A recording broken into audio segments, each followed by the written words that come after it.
जांसोज की हालत को जांसोज ही समझेगा, मैं शम्मा से कहता हूँ, परवाने से नहीं कहता. Only a fellow sufferer, only someone who knows what it is like to burn in your own passion, to slowly consume yourself in your own fire, will understand how I feel. And so, I address myself to the flame, not to the moth. What does the moth know of passion? And so, this story goes out to all you burning flames out there, you who understand what it is to be the fire. Now, today's is the strangest story that I have ever heard. It was of a love affair between the scholar Pandit Pushpadhavan Ratikanta, staid, middle-aged, a translator of ancient Sanskrit texts, and Nandini, a beautiful courtesan with a very dark secret. Now, my story begins in 1555. The Mughal Emperor Humayun had just managed to regain his throne after 15 years of being in exile, and his first action as emperor was to replenish his library, his beautiful library that had been sacked and destroyed by the invaders. Many scholars were brought in for the task, and amongst them was one Pandit Pushpadhavan Ratikanta, whose duty it was to provide a full and true translation of the Kamshastras, the treaties of love, from Sanskrit into Persian.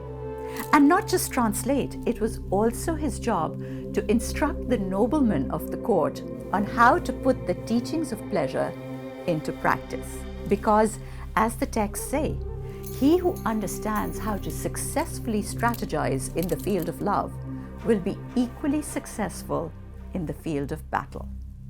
And so, amongst the scholars, Pandit Pushpadhavan Ratikanta held pride of place. He was quite an important man at the court of Humayun.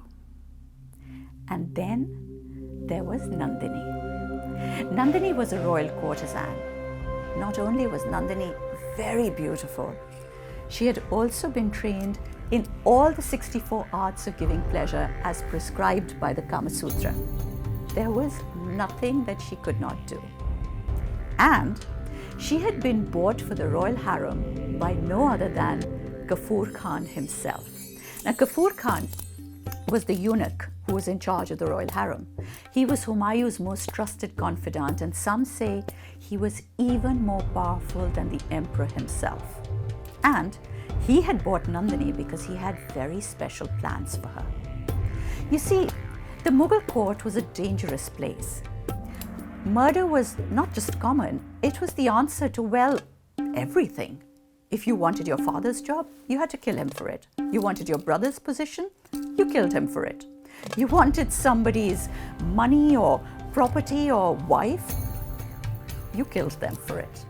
But unfortunately, murder was becoming a little bit more tricky as well, because people were now learning how to protect themselves a little bit better. Servants were being hired to taste the food in case of poison. There were bodyguards in case of surprise attacks. There were spies in case of conspiracies. Nothing was certain anymore. And so, Ghaffur Khan had decided to develop his own secret weapon, Nandini. Ghaffur owned a collection of some of the deadliest poisons. The plan was to gradually feed this poison to Nandini till she too became as deadly as the poison itself. He had started by feeding her just the tiniest of tiny little drops. It had made her retch and vomit, and she thought she was going to die. But soon she got used to it, and he could then give her 2 drops, then a whole spoonful, then 2 spoonfuls, and so on, till finally she was able to drink a whole vial of the poison without it affecting her in the least. And gradually, the poison had so fully settled into her system that she had very soon become the poison herself. All her bodily fluids, her saliva, her sweat, even her tears were lethal. To make love to her was to die. And finally, Ghaffur had a weapon against which no one could protect themselves. But back to Pandit Pushpadhavan Ratikanta. Now, like everyone else at court, Pandit Pushpadhavan had always been dazzled by Nandini, but he had never dared to get close to her, not even to talk to her, because royal courtesans were out of bounds. Their attentions were reserved for men of a very different rank. Scholars, no matter how important they were, did not quite make it to that level. And so, imagine Pushpadhavan's surprise when one day Nandini turns up at his house looking for him. And not only does she come looking for him, she knows his name, she knows where he lives, and she knows what all he has translated. To say that he was surprised is an understatement. But she had come looking for him because she wanted something. She wanted him to teach her Sanskrit. And why? Sanskrit was the language of the Kama Sutra. Nandini was the Kama Sutra incarnate. There was nothing that Vatsyayana had written in that great book of love and lovers and lovemaking that she had not mastered. There was nothing she could not do. There were no instructions that she could not follow. There was no position that was beyond her capabilities. The only thing missing, she could not speak Sanskrit, the very language in which had been written the arts of loving. She could speak in the most refined Hindi and recite poetry in the most fluent Persian, but could she whisper the ancient and mysterious words of love in the language of love? No, she could not. She felt incomplete, and only he could help. And so, through this very strange request, Pandit Pushpadhavan Ratikanta becomes Nandini's tutor. A deliriously happy Pushpadhavan Ratikanta, I might add. It's like the gods have answered all his prayers. He finally gets to be with her. And he puts his heart and soul into teaching her how the art of love takes place in the ancient and mysterious language of love. They say that to sing love songs about love is to make love. And our elderly scholar made love to Nandini with every word, every phrase, every syllable in the Sanskrit language. And let me tell you, if you haven't read the Kama Sutra in Sanskrit, you have not made love. For instance, in the Kama Sutra, there is a wonderful passage which, translated, says, if she is sneaking out of her house to come to you under cover of a veil, to spend an evening of lovemaking with you, and she gets caught in the rain and her clothes get wet, then now is not the time for sex. Give her some dry clothes, beautiful silks and muslins that you have kept especially for her. Give her comfort, keep her warm. It's a good thought, but in Sanskrit, Pushpadhavan recited, I lift your veil. Because the rain has soaked through your cloak, I help you out of your clothes. I dry you and I dust you with powdered marigold petals and lotus pollen. And then I dress you in the delicate muslins that I keep just for you. And so that I can resist the temptation to touch you, I turn away. I turn away and I hang up your wet clothes to dry. I turn away and I light the oil lamps. I turn away and do anything as I strain to keep my eyes away from you until I can hold back no longer. And then I turn to look at you, and the beauty that is you makes me ache.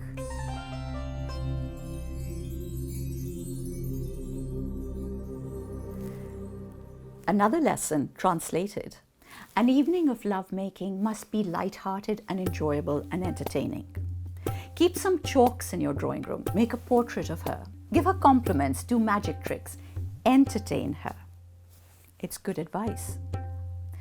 But in Sanskrit, once again, it was a melody.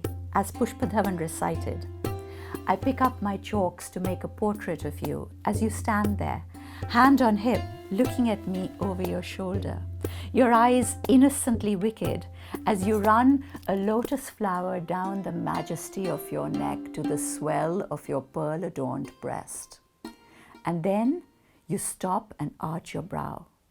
The curve of your brow makes me shudder with fear and desire in delicate balance. The sight of you fills my consciousness. your belly dusted with fragrant powders, your thighs glistening with luscious oils, lips glossed with red, eyelids heavy with kohl, your neck perfumed. You are like an orchestra playing extravagantly beautiful music. I dreamed that I could drink ambrosia from your lotus bud mouth. I could lick sweetness from your chocolate-kissed breasts. I could suck nectar from your navel. But no more. I want to leave the rest to the magnificence of the imagination and to the imaginings that imagination might imagine. Because love is just a trick of the mind, and there is such pleasure in imagining and being enchanted.